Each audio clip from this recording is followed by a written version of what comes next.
نو 90 سیکنډز کې د نن ورځې مهمو خبرونو سره زیما همیرا مهوش. آپریشن غضب للحق دوران پاک فوج خوست کې امیونیشن ډیپو تباه کړی دی.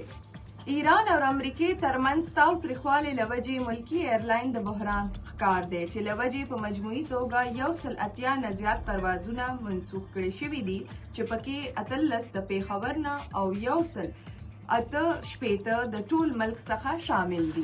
ایران اور افغانستان کې جاری کشیدگی صورتحال له وجې خیبر پختونخوا معاشي هلې ځلې متاثره شوي، خصوصاً پیښور کاروباري سرګرمیان سختي متاثره شوي دي. پاک افغان تاوتریخوالي له وجې د صوبې ګڼ شمېر ضلعو کې سکیورټي خدشات له وجې تعلیمي ادارې بند کړې شوي دي.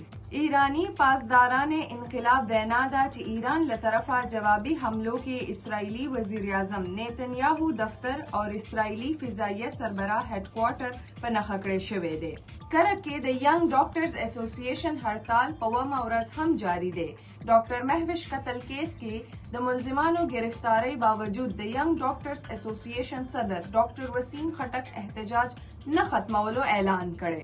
د خیبر پختونخوا حکومت ګڼ شمېر ضلعو کې 22 مختلفه ترقیاتي منصوبو منظوري ورکړې ده چې پکې ورکس، کمیونیکیشن او تعلیمي برخې شامل دي. دغه ترقیاتي منصوبو لپاره 52 ارب روپۍ مختص کړي شوي دي.